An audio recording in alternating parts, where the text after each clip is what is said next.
નમસ્કાર અને શુભ સવાર. આજના આ પ્રસંગે વિદ્યાર્થી મિત્રોને એક જાણકારી આપવાની આત્મનિર્ભર ભારત સંકલ્પ અભિયાન એ અંતર્ગત આપણે આજે ભેગા થયા છીએ. મંચસ્થ મહાનુભાવો ડોક્ટર બી કે Joshi sir, GB Shah commerce college principal, Ahmedabad arts and commerce college principal, professor Rajesh Barot sir અને આજના આપણા વક્તા શ્રી ડોક્ટર જગદીશભાઈ ભાવસાર સાહેબ, એમનું હું શબ્દ સ્વાગત કરું છું. સર,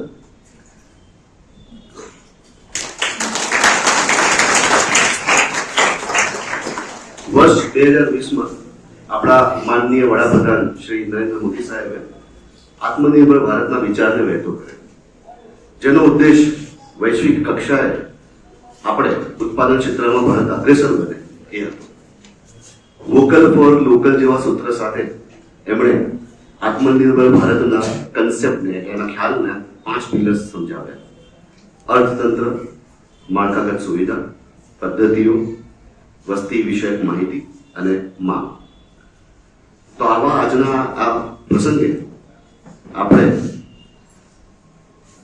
શ્રી ડોક્ટર જગદીશભાઈ ભાવસાર સાહેબને વિનંતી કરીએ છીએ કે આ વિષય પર એમનો વિચાર રજૂ કરે. હું એમનો પરિચય આપું. સાહેબ પૂર્વ કુલપતિશ્રી તરીકે ગુજરાત યુનિવર્સિટીમાં કાર્યરત હતા. પૂર્વ ચેરમેન સ્કૂલ બોર્ડ એએમસીમાં એમણે કામ કર્યું અને વર્તમાનમાં HK centre for professional studies ત્યાં કોઓર્ડિનેટર તરીકે સેવા બજાવે છે. ગુજરાત યુનિવર્સિટીનો એ વિભાગ છે. તેવા વક્તાશ્રી આપણી સાથે ઉપસ્થિત છે. હું પ્રિન્સિપાલ સરને વિનંતી કરું કે શરૂઆત કરે અને ત્યારબાદ આપણે આપણા વક્તાને સાંભળીએ.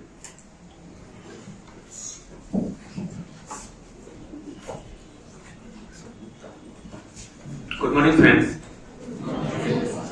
વિષય પર આપણો ખ્યાલ છે આત્મનિર્ભર ભારત, સ્વદેશીની સંકલ્પના.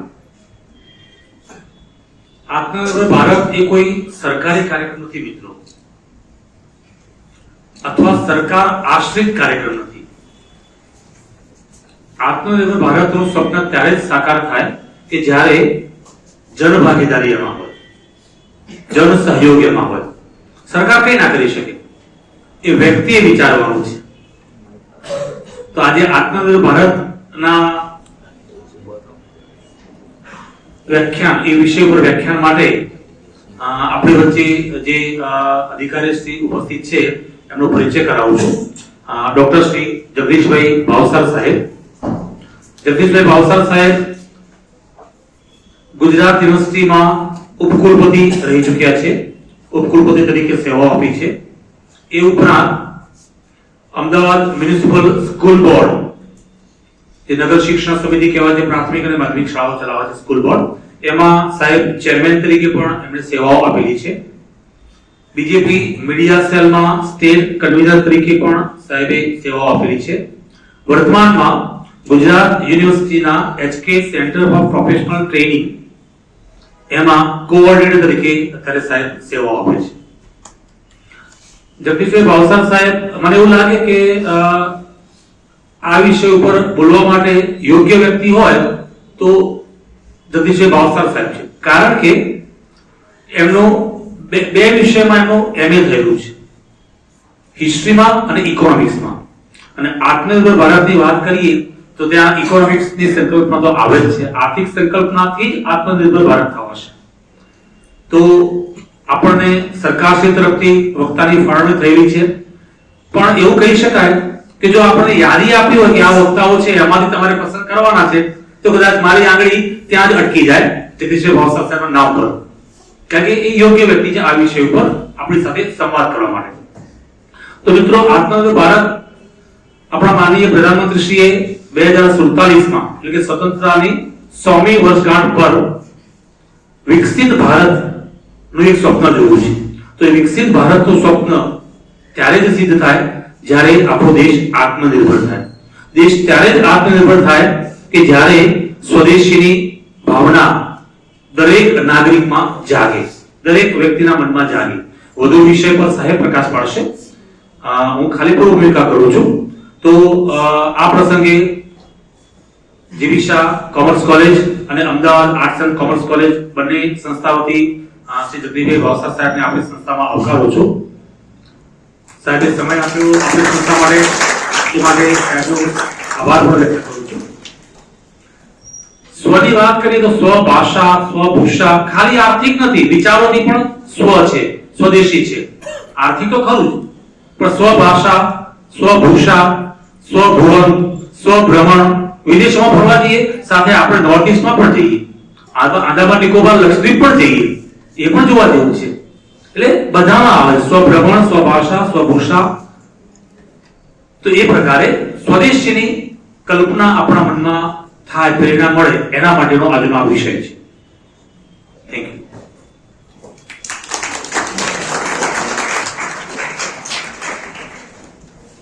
કાર્યક્રમને આગળ વધારતા પહેલા હું આચાર્ય શ્રી ડોક્ટર વિકી જોશી સર અને બારોટ સાહેબને વિનંતી કરીશ કે આજના આપણા વક્તા શ્રી ભાવસાર સાહેબનું પુસ્તક દ્વારા સ્વાગત કરે.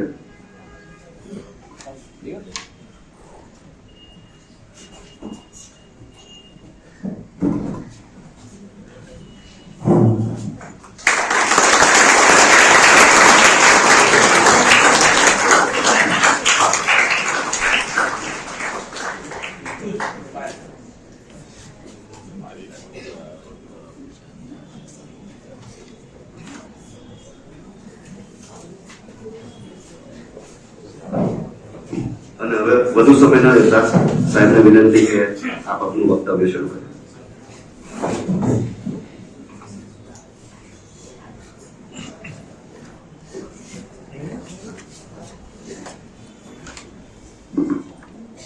સૌને સુપ્રભાત. કેમ નથી સુપ્રભાત?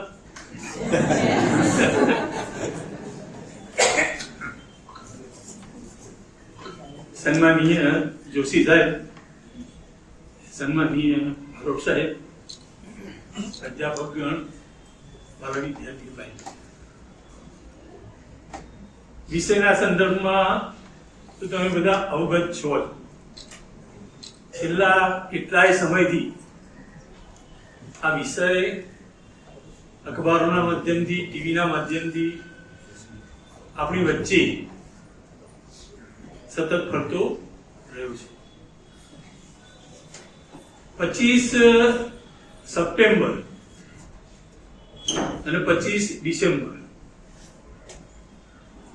આ 3 મહિના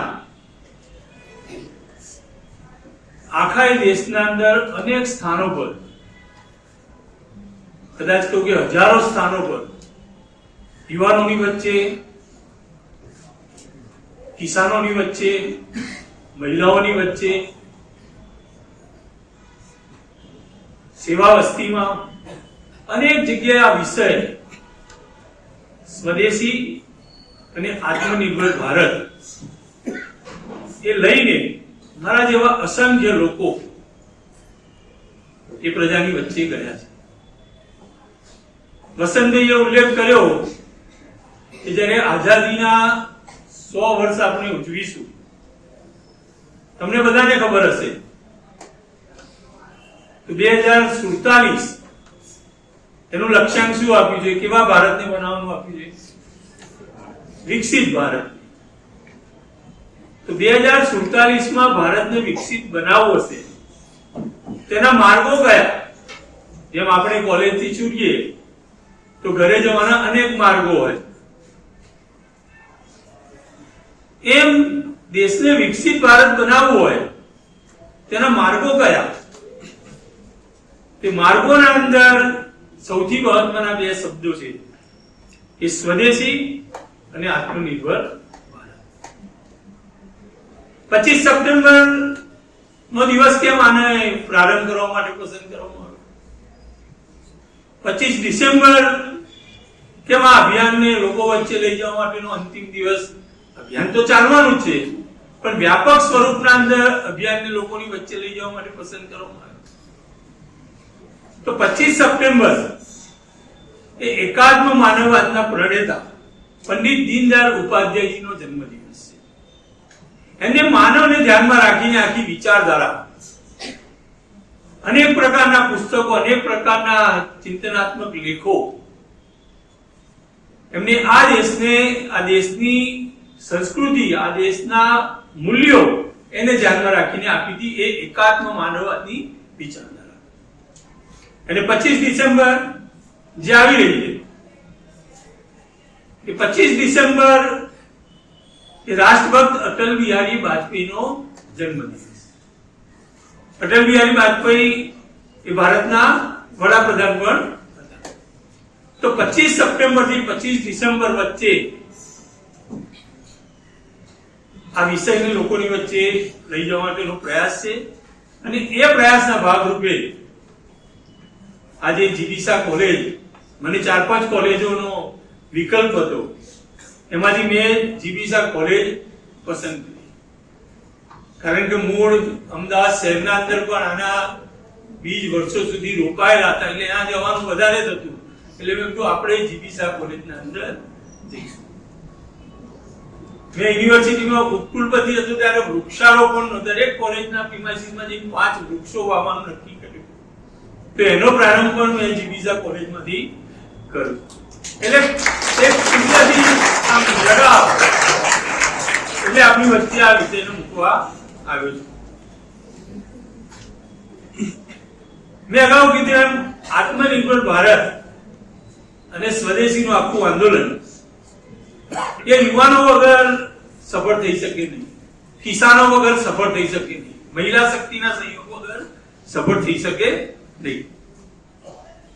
ભારત સરકારે યુવાનોને ધ્યાનમાં રાખી 31 ઓક્ટોબર 2023 થી યુવા ભારત, માય ભારત આવી એક વિશેષ પ્રકારની 2047 ના વિકસિત ભારતના લક્ષ્યને ધ્યાનમાં રાખીને આખી યોજના બનાવી છે. સવારે હું બેઠો હતો ત્યારે વિચાર કરતો હતો કે યુવાનોની વચ્ચે જવાનું છે, તો યુવાનોને લક્ષીને પણ 2-3 એ સારી વાતો ઉત્સાહ પ્રેરે એવી છે તો કંઈક કરવી જોઈએ. જેમ એક સરસ મજાની હિન્દી ઉક્તિ છે, आंधियों से टकराए उसे तूफान कहते हैं, आंधियों से टकराए उसे तूफान कहते हैं, और चट्टानों से टकराए उसे તમે યુવા શક્તિ આ દેશ માટે સૌથી મહત્વની. બીજી એક મેં જોયું તો ઘટમાં ગોળા ધન ગણે આતમ વિજય પાન અનદીઠેલી બોમ્બ પર યૌવન પાડે આંખ. તો યુવાનોને કેમ ધ્યાનમાં રાખવામાં આવે છે? તો આજે આખા વિશ્વના અંદર સર્વાધિક યુવા શક્તિ ધરાવતો આપણો દેશ. 147 કરોડ એ દેશની અત્યારે જનસંખ્યા છે. એ 147 કરોડમાંથી 37 કરોડ જેટલા લગભગ 35 વર્ષથી નીચેના એ યુવાનો. સંકલ્પ કોના માટે? વિકસિત ભારતનો, તમારા માટે. આ દેશનું સુકાન કોના હાથમાં છે? તમારા સૌ યુવાનો. તો યુવાનો આ અભિયાનના અંદર વધુ ને વધુ સક્રિય થાય, લોકોની વચ્ચે સ્વદેશી અને આત્મનિર્ભરતાનો વિષય મૂકે, વાતો કરે, પોતે એને પોતાના જીવનના અંદર પણ અપનાવે, એ આખા અભિયાન પાછળનો હેતુ છે. વસંતે કીધું કે સ્વદેશી એટલે શું? તો સ્વભાષા, સ્વવેશભૂષા, સ્વરાજ. લોકમાન્ય બાલ ગંગાધર તિલકે આઝાદીના આંદોલન વખતે સૂત્ર આપ્યું કે સ્વરાજ મારો જન્મસિદ્ધ અધિકાર. એટલે સ્વરાજ ને સ્વદેશી એ શબ્દ તો આપણા સ્વામી દયાનંદ સરસ્વતી હોય, સ્વામી વિવેકાનંદ હોય, ગાંધીજી હોય, આ બધા જ લોકોએ સમય સમય આપણી વચ્ચે મૂક્યો. સમય અત્યારે આવ્યો છે એ સ્વદેશીને અનુરૂપ જીવન પદ્ધતિ, જીવનને ઊભું કરવું. હું ઘણીવાર આઝાદી આપણને મળી ત્યારની સ્થિતિનું વર્ણન ઇકોનોમિક્સનો વિદ્યાર્થી એટલે ઘણી વાર કરું કે આપણે 1950 ના અંદર જ્યારે આઝાદ થયા ત્યારે દુનિયાના અંદર બે પ્રકારની આર્થિક વ્યવસ્થાઓ હતી. એક મૂડીવાદી આર્થિક વ્યવસ્થા અને બીજી સમાજવાદી આર્થિક વ્યવસ્થા. અંગ્રેજો આપણું અર્થતંત્ર એકદમ ખોખલું, જે આપણી આખી વ્યવસ્થાઓ, જે સોનાની ચીડિયા ગણાતો દેશ, એ દેશને એકદમ દેશના અર્થતંત્રને એમની નીતિઓના આધારે ખોખલો કરીને જતા રહેતા. એ વખતે દેશ સામે વિકલ્પ હતો કઈ દિશામાં જવું, મૂડીવાદી આર્થિક વ્યવસ્થા પસંદ કરવી કે સમાજવાદી આર્થિક વ્યવસ્થા પસંદ કરવી. શાસકો જે પ્રવર્તમાન એ વખતના હતા એમાં ઘણી મૂંઝવણ, અને એ વખતે મૂડીવાદ વિશ્વના અંદર નિષ્ફળ ગયો હતો, સમાજવાદ રશિયા અને ચાઇનાની અંદર સફળ થયો હતો.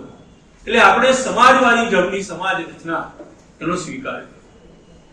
આત્મનિર્ભરતાનો શબ્દ અત્યારે આવ્યો છે એવું નથી. આત્મનિર્ભરતાનો શબ્દ એ વખતે પણ આપણી વચ્ચે હતો. સમાજવાદી ઢબની સમાજ રચનાનો સ્વીકાર કર્યો. 1950 ના અંદર આયોજન પંચની રચના કરી, અને 1950 માં આયોજન પંચની રચના કરી એના અંદર આયોજનના મુખ્ય 5 ઉદ્દેશો રાખ્યા. એ 5 ઉદ્દેશોના અંદર જે સ્થિતિ દેશની 1947 માં આપણે મળી હતી, બેરોજગારી, ગરીબી, અસમાનતા, આર્થિક વૃદ્ધિનો દર એકદમ નીચો, તે 5 ઉદ્દેશના અંદર એક ઉદ્દેશ આત્મનિર્ભર ભારત બનાવવા માટેનો એ વખતે મૂકવામાં આવ્યો. હવે આત્મનિર્ભર ભારત કેવી રીતે બની શકે? તો વેપારના અંદર બે પાસા, એક આયાત અને નિકાસ. અર્થશાસ્ત્રના વિદ્યાર્થી હશે તો ખ્યાલ હશે, આપણે આયાત કરીએ તો વિદેશી નિયમન આપણું ખર્ચ થાય, અને જો નિકાસ કરીએ તો વિદેશી નિયમનની આપણને તો કઈ પરિસ્થિતિ સારી? દેશના અંદરથી વધુ ને વધુ વિદેશના અંદર વસ્તુ નિકાસ થાય, આયાતો ઘટે, એ પરિસ્થિતિ દેશ માટે સારી. આપણા દેશના અંદર વિદેશી નિયમન આવે એ પરિસ્થિતિ દેશના અંદર સારી. જો વધુ ને વધુ આપણે આયાત કરતા રહીએ તો વિદેશી નિયમન આપણું શું થાય? ખર્ચ.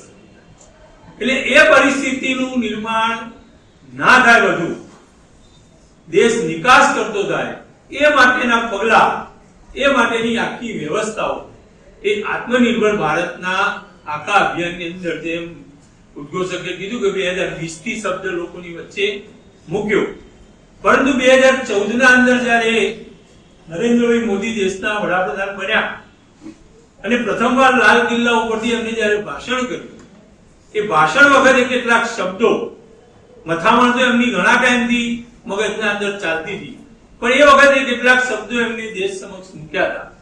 એ શબ્દો હતા મેડ ઇન ઇન્ડિયા. આપણા દેશની અંદરની વસ્તુ કેમ ઉત્પાદન ના કરીએ? વિદેશના ભલે પૈસા અહીંયા આવે, પણ એ દેશના અંદર કેમ ઉત્પાદન ના થાય? Make in India, made in India અને બીજું મેક ઇન ઇન્ડિયા. એ આગળ જતા જતા એમને શબ્દ આપ્યા સ્ટાર્ટઅપ ઇન્ડિયા, એની આગળ જતા જતા આપ્યા ડિજિટલ ઇન્ડિયા, એની આગળ જતા જતા આપ્યા ઇનોવેશન. તો made in India, make in India, innovation, startup India, digital India, આ બધી મથામણ શેની છે? 2047 ના અંદર વિકસિત ભારત બનાવવાની. એ વિકસિત ભારત કોના માટે? તો આજની જે યુવા પેઢી જે કોલેજોના અંદર ભણી રહી છે, જે શાળાઓના અંદર ભણી રહી છે, એ પેઢી માટે દેશને કેવો આપી દેવું છે? વિકસિત દેશ આપી. તો આ બધી જ ટર્મિનોલોજી 2014 ના અંદર એમને આપણી સમક્ષ મૂકી. કેવી રીતે કરી શકાય? તે એક શબ્દ અર્થશાસ્ત્રના અંદર આવે છે આયાત અવેજીકરણ. વિદેશમાંથી આપણા દેશમાં જે વસ્તુ આવતી હોય એના જેવી રંગ, રૂપ, ગંધ, કદ, આકાર, એના જેવી વસ્તુ આપણા દેશના અંદર ઉત્પાદિત કરવી. શું ફાયદો થાય એનાથી? વિદેશમાંથી આવતી વસ્તુ અટકે, વિદેશી નિયમન બચે, આપણા દેશનું ઉત્પાદન શું થાય? વધે. દેશના યુવાનોને એનાથી શું મળે? રોજગારી મળે. તો આવી બૃહદ વિચારધારાના આધારે આ બે શબ્દ આપણી સમક્ષ સ્વદેશી અને આત્મનિર્ભર ભારત આવ્યા છે. ખાલી વાતો નથી કરવામાં આવતી, એને અનુરૂપ અનુસરણ પણ એ વિચાર મૂકનારા લોકો કરતા હોય. દેશની જનતા તરીકે, દેશની પ્રજા તરીકે આપણે પણ એ શબ્દોને પકડી જેટલું જીવનના અંદર જેટલું એનું અનુસરણ થાય એટલું કરી અને વિકસિત ભારત 2047 નિર્માણ કરવા માટે કમર કસવી જોઈએ. વિગત એમને દેશ સમક્ષ 15મી ઓગસ્ટે બીજા 5 મુદ્દા મૂક્યા હતા કે જે વ્યક્તિઓ દેશના અંદર કામ કરી રહ્યા છે, એ કામ કરી રહેલા લોકો બધા જ લોકોએ નિષ્ઠાપૂર્વક પરિણામલક્ષી કામ કરવું. અંગ્રેજોના શાસનના અંદર જે જૂના બધા નામકરણો અને જૂની બધી વાતો મૂકી જવામાં આવી છે એને દૂર કરવી જોઈએ. વર્ષો સુધી અમદાવાદ શહેરના અંદર એક બગીચાનું નામ વિક્ટોરિયા ગાર્ડન હતું. 15-20 વર્ષ પહેલા એ નામ બદલાઈ એને લોકમાન્ય તિલક બાગ આપવામાં આવ્યું. વર્ષો સુધી દિલ્હીના અંદર અમુક રોડોના નામ જે આપણને અંગ્રેજ શાસન વખતની યાદ કરાવતા હોય એ નામ બદલીને આપણા ભારતીય સંસ્કૃતિ, ભારતીય મૂલ્ય એના આધારિત નામકરણ કરવામાં આવ્યા. આવા 5 સંકલ્પો એમને આઝાદીના 15મી ઓગસ્ટે દેશની સમક્ષ મૂક્યા. તો આપણે આ બધો અભ્યાસ કરીએ. ભાવિ પેઢી તરીકે, યુવાન તરીકે આપણે બધી બાબતોનો અભ્યાસ કરીએ. જે બાબત આપણને દેશના હિતમાં, સ્વના હિતના અંદર સારી લાગે એ બાબતો આપણે આગળ ધપાવી આપણો પણ વિકાસ કરીએ અને દેશનો પણ વિકાસ કરીએ. આવી શુભ ભાવના સાથે આખો વિચાર અને વિષય જોશી સાહેબે જેમ કીધું એમ સ્વદેશી ની વાત એ આપણા માટે નવી નથી. સ્વરાજ, સ્વતંત્રતા, સ્વાવલંબન, સ્વદેશી, સ્વભાષા, સ્વમાન, સ્વભૂષા, સ્વરાજ મારો જન્મસિદ્ધ અધિકાર મેં અગાઉ કીધું એમ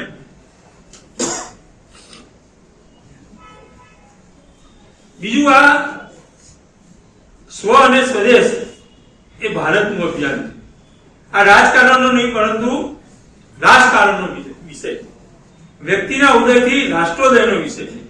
અંત્યોદય અને સર્વોદય સંકલ્પનાને સાકાર કરવાનો વિષય છે. અને સૌથી મહત્વનું યુવા શક્તિને જાગૃત કરી આત્મનિર્ભર અને વિકસિત ભારત નિર્માણનો વિષય. તો સ્વદેશી અને આત્મનિર્ભરતા એ તમારા માટે એક જાગરણ માટેનો ઉચ્ચ શિક્ષણ કમિશનરની કચેરી એના તરફથી આ ઉપક્રમ ઉપસ્થિત કરવામાં આવ્યો. ઘણી બધી આંકડાકીય માહિતી છે કે મોબાઈલના ઉત્પાદનના અંદર આપણે અત્યારે આખી દુનિયાના અંદર સર્વાધિક નંબર ઉપર પહોંચ્યા છીએ. કોરોનાના સમયના અંદર શરૂઆતના અંદર આપણી જોડે પીપીઈ કીટ નહોતી, પરંતુ સ્વદેશી ઉત્પાદકોને જાગૃત કરી આપણે પીપીઈ કીટ આપણે બનાવી. કોરોનાની રસી 140 કરોડ દેશવાસીઓને આપણે આપણા દેશના અંદર ઉત્પાદિત કરીને લોકોને આપી.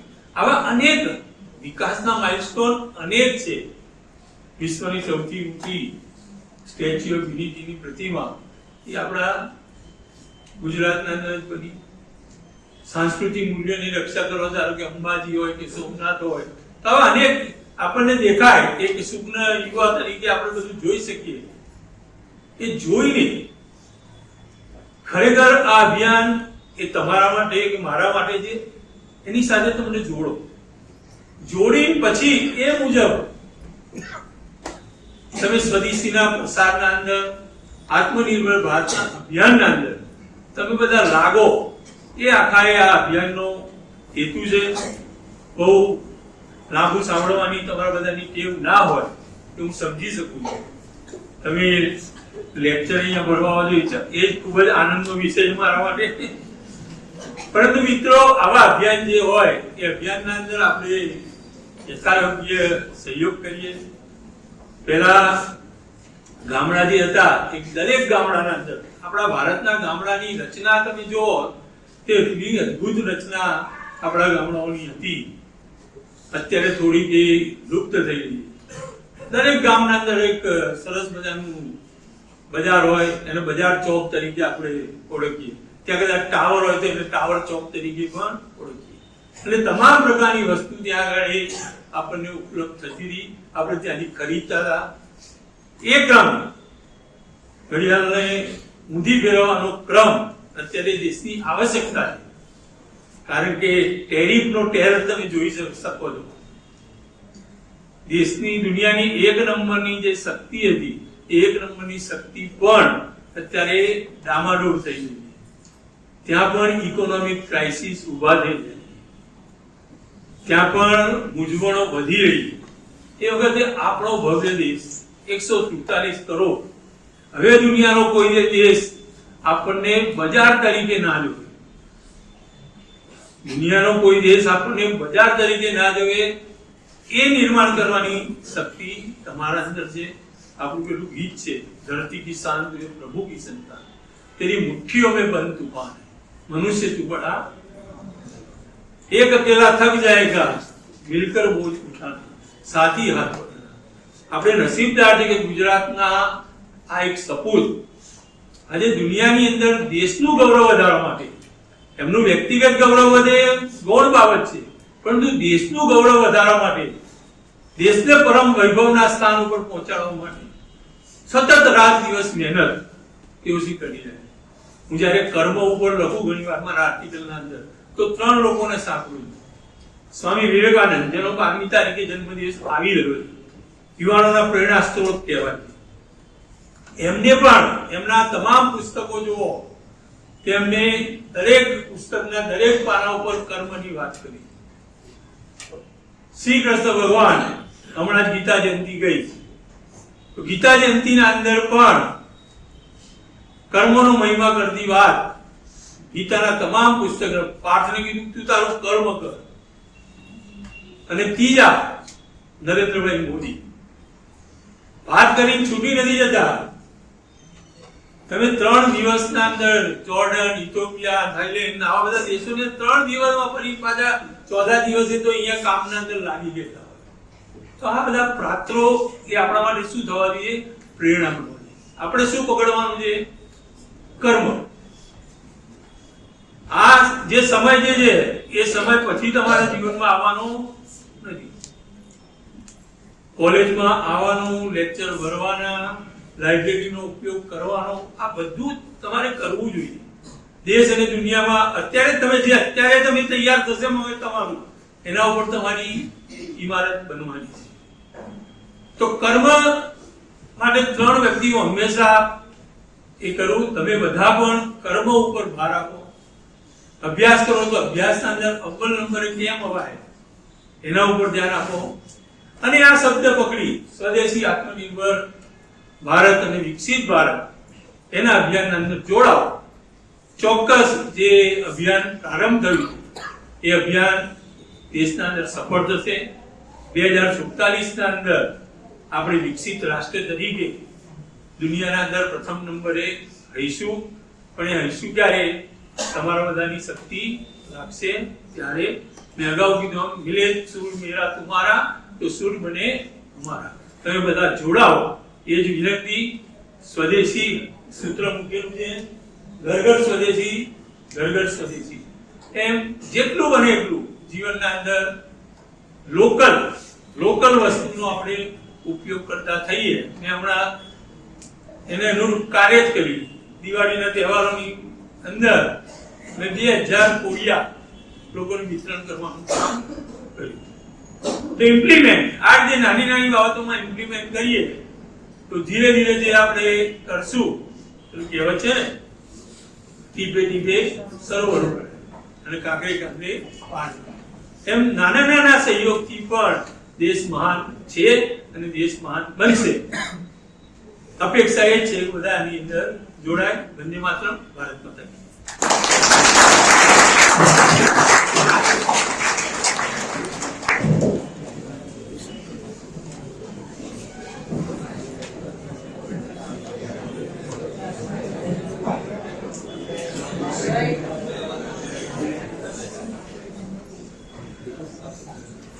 ભાવસર સાહેબનો ખૂબ ખૂબ આભાર. એમણે આ જે સંકલ્પ છે એના માટે ઘણી સરસ વાત કરી. ઘણી વખત એવું હોય કે વિદ્યાર્થી તરીકે ઘણી બધી બાબતોથી આપણે અજાણ હોઈએ, ઇતિહાસ ભણ્યા હોઈએ, પણ ઇતિહાસના અમુક પાસા ક્યાંક રહી જતા હોય તો ચોક્કસપણે અહીંયા આવા વક્તવ્ય અને આવા વક્તા આપણને જે માહિતી આપે ચોક્કસ તમે ધ્યાનમાં રાખશો જ. આ આત્મનિર્ભર ભારતના સંકલ્પ અંતર્ગત વિદ્યાર્થી મિત્રો એક સંકલ્પ લેવાનો છે. હું બોલું એની સાથે તમારે એને રિપીટ કરવા, એટલે હું એ જ પાછળ બોલવાનું છે તમારે. અને જેમ આપણે પ્રતિજ્ઞા લઈએ છીએ તો પ્રતિજ્ઞા લેવાની છે. તો વિદ્યાર્થી મિત્રોને બધાને હું વિનંતી કરીશ.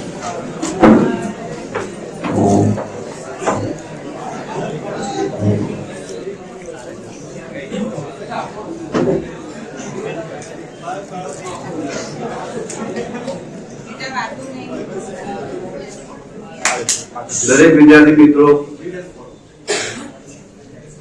જમણો હાથ પ્રતિજ્ઞા લેતા હોય એ રીતે આગળ મૂકશે અને મારી સાથે સાથે હું જે વાંચું છું એ તમે પણ બોલશો. હું ભારત માતાની સેવા અને સન્માન માટે સંકલ્પ લઉં છું કે મારા રોજિંદા જીવનમાં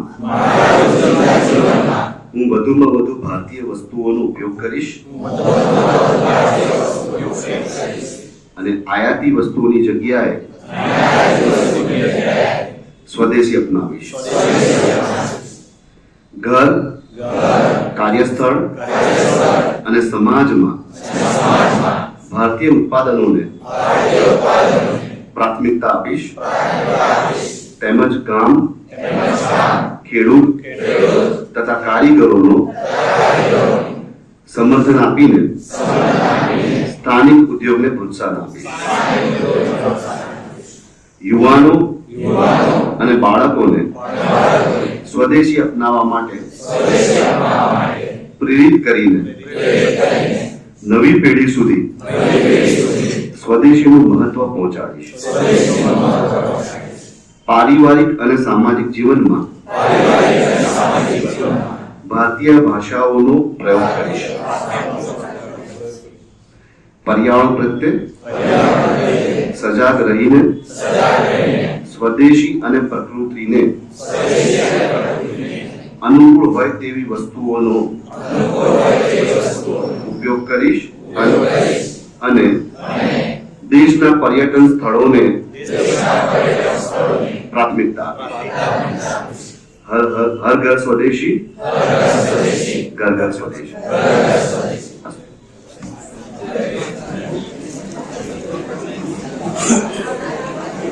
ટૂંક જ સમયમાં આપણે કાર્યક્રમની પૂર્ણાહુતિ કરીએ છીએ. હું ડોક્ટર રિપલબેનને વિનંતી કરીશ કે આગળ કાર્યક્રમને લઈ જાય.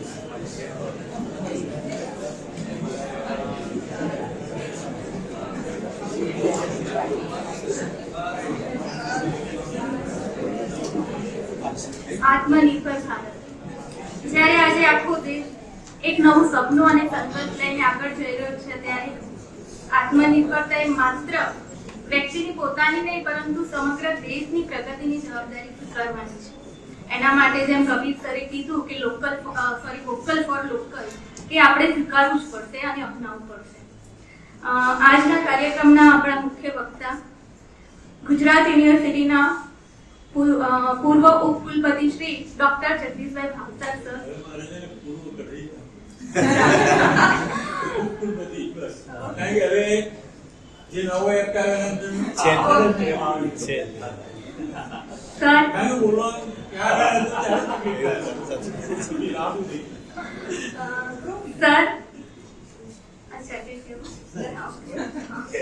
સર, આજના આત્મનિર્ભર ભારતના આપના વક્તવ્ય ઉપરથી અમને ઇતિહાસનું અને વર્તમાનનું બંનેનું જ્ઞાન પ્રાપ્ત થયું છે. ખૂબ સરસ વ્યાખ્યાન રહ્યું આપનું. અમારા સરળ આમંત્રણને માન આપીને આપે સમય સાથે જે જ્ઞાનનું યોગદાન અમને આપ્યું છે એનો આભાર અમે શબ્દોમાં વ્યક્ત શકીએ એમ નથી, છતાં મારી પાસે શબ્દ સિવાય કંઈ જ નથી. બંને કોલેજ વતી, પરિવાર વતીથી હું આપનો અંતર હૃદયપૂર્વક આભાર વ્યક્ત કરું છું. આ તબક્કે હું બંને કોલેજના principal doctor Vike Joshi sir અને પ્રિન્સિપલ રાજેશ બારોટ સરનો પણ આભાર વ્યક્ત કરું છું કે એમના માર્ગદર્શન હેઠળ આપનો આ કાર્યક્રમ યોજાયો. તદુપરાંત બંને કોલેજના શૈક્ષણિક અને બિન શૈક્ષણિક સ્ટાફ એ તમામ વ્યક્તિઓ કે જે આ કાર્યક્રમને સફળ બનાવવા માટે પ્રત્યક્ષ કે પરોક્ષ રીતે સહભાગી થઈ છે એમનો પણ આભાર. જેમના માટે આ કાર્યક્રમ થયો છે અને જેમના વગર અધૂરો છે એવા બંને કોલેજના અમારા પ્રિય વિદ્યાર્થીઓ આપ અહીંયા ઉપસ્થિત રહ્યા અને શાંતિથી આ કાર્યક્રમને સફળ બનાવ્યું એ બદલ આપનો પણ આભાર. Thank you.